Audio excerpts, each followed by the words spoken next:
สวัสดีจ้าพี่น้องเอาพ่อกันอีกแล้วพี่น้องแดดกำลังออก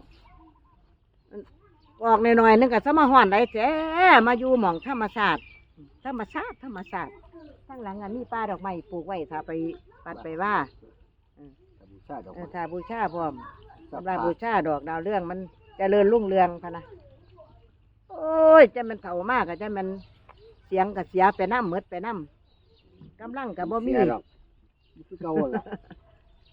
ก็แสดงว่ามันบ่ดีเท่าเก่านั่นล่ะมื้อนี้ก็มีก่อนล่ำมาตอนพี่น้องทำน้องกาฬสินธุ์ก่อนใดวัติก่อนเมื่อพระสงฆ์องค์เจ้าเพิ่นบวชเข้าไปแล้วเพิ่นเฮ็ดยังได้เพิ่นปฏิบัติจังไดเพิ่นจังไดดีเพิ่นว่าเอ้าพี่น้องการปฏิบัติของพระสงฆ์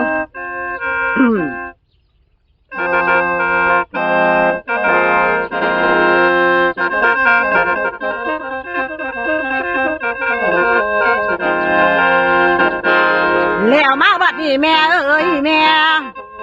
ละม้วนพระสงฆ์องค์เจ้าเพิ่นถือเรื่องผ้ายอมปาดนอนตื่นเด้อคันลูกเศร้าเอ้ยแรงเศร้าเอ้ยคลองเข้าบ่ปล่อยวางภาวนาบ่ไรบ้างคันทำวัดก็จัดไผเพิ่นแก้ไขในทางดีข้าผีเด้อตัวหายข้าผีตายตัณหากาอาวิชชาบ่หุ่มหัวภาวนางคันต่อเนื่องเอ้ยแรงเศร้าบ่ปล่อยไหลบวชเข้าไปเพื่อเนตได้ไล่ปล่อยเฮือนซานทุ่มลูกหลานม้วนมิงบ่ห่วงเลยโอ้ยพ่อต้องดีแล้วคุณพ่อเอ๋ยบวชเข้าไปเพื่อแทนนี่กินของที่บาปเกี่ยวมีแต่เกี่ยวคันแลกฟันมีแต่เกี่ยวคันแลกฟันวินัยนั้นบ่ปล่อยไหลม้วนสมบัติมันสร้างไว้ได้ไล่ปล่อยวางป่าการศึกษาคือพลังคอยสั่งสอนพวกชาวบ้านภาวนาบ่เคยข้านตุลาการบ่วางปล่อยบินทบาทขั้นต่อเนื่องยามตอนเศร้าอยู่ประจำละขั้นแมนเฮ็ดแบบนี้ต้องถึงที่อรหันต์นกเขาขันบ่มีเลยได้อยู่เฉยบ่มีห้องนกเขาท้องนี้ไปจ้อยนี้ไปง่อยกำปูมันคุณแม่เอ๋ยภาวนางกะบ่ข้านพระสงฆ์ทานเพิ่นเฮ็ดดีแล้วสังเวียนนางขอกราบเรียนนอกล่าวสิพระผู้ที่กระทำเพียรขอนำเรียนในทางดีแม่นบ่มีโอ้ยทางลาแล้วว่าลานยังคอย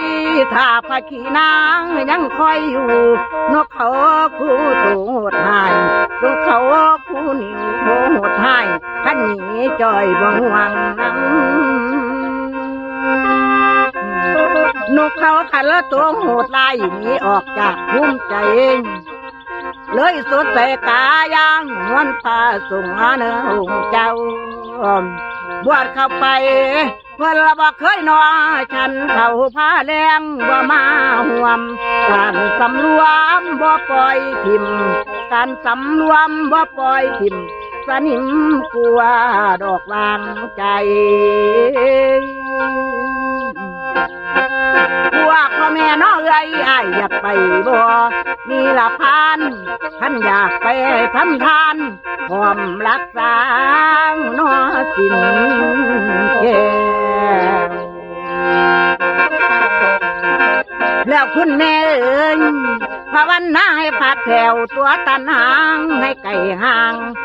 รักษาสินภาวนางให้ตันหาขั้นแตกมั่งพ่อปานหมอน้ำบัวมีตัวตันหาวานี่คือเสือกไงพันคองคือจังปอแสนพันใดจองข้อนอดึงไว้เปรียบคือแท้กับอ่องหาค พ่อควยอยู่จอรอเหยียบคือจอบอนไก่นอกจากงอนตัวมันหน่อยบ่ห่างมอนเดี๋ยวนี้เด้อเดี๋ยวนี้โลกสะท้อนหูจากบ่ดอกคุณขาที่พอลุงคันเอาอ่างหูบอนนอเด้อลุงป้าแล้วคุณแม่เอิงหูแน่เด้งหู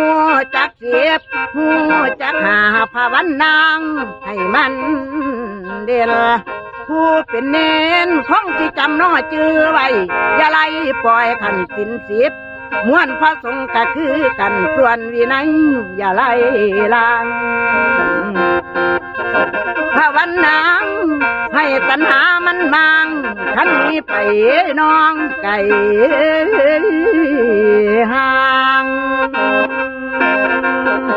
ละพังกันเหตุน้องขอสร้างโอ้ยบุญไหวจังสิดีพระสงฆ์ทานเพื่อนลายดีเดี๋ยวคุณ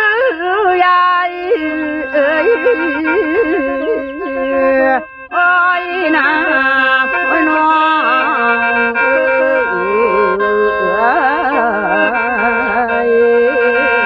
ลันนา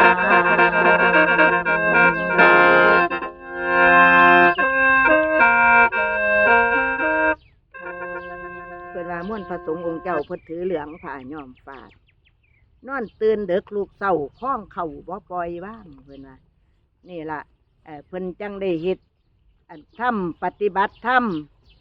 ปฏิบัติตามเหตุตามข้องของม่วนพระสงฆ์องค์พระเจ้าเพิ่นว่าดีผู้เพิ่นเฮ็ดได้เพิ่นก็สิถึงนิรพานคือองค์สัมมาสัมพุทธเจ้าของเฮาเนาะถึงว่าบ่ได้ถึงนิรพานก็ได้จักครึ่งหนึ่งของเพิ่นก็ดีเด้เพิ่นว่าจังได๋ก็ได้ขอให้รักษาศีลภาวนาแต่ว่าผู้ขานี่ก็โอ้ยล้ำไปล้ำมากก็ทำมาอ่อนซ้อนเด้เพิ่นเฮ็ดได้เนาะเสียดายเด้เสียดายเกิดหอดผู้ตายเสียดายผู้ยั่งผู้ขาว่า อยากมีอายุยืนยาวกำลังแข็งแรงล่ำให้พี่น้องฟังม่วนแต่ว่ามันก็เป็นไปบ่ได้ดอกละว่าคนเฮาเกิดมากก็ต้องเกิดแก่เก็บตายกำลังกับบ่มีกำลังหน่อยถอยลงผู้เพิ่นสูงเพิ่นต่ำเราไปเพิ่นว่าผู้เพิ่นดำเพิ่นขาวเราไปผู้อยู่ไก่มากไก่เราไปเพิ่นว่าก็สร้างหัวมันเถอะธรรมดาเราคนเฮาเกิดมากก็เกิดแก่เก็บตายจักน้อยกับจักไผเราสิไปก่อนไปรุ่นเนาะขอบุญขอบคุณกันแล้วกันอย่าลืมกดไลค์กดแชร์กดติดตามให้แม่ใหญ่สังเวียนในเด้อช่องยายหม่องใหญ่ทองชาแนลโทรศัพท์ก็08786420048ขอบคุณค่ะ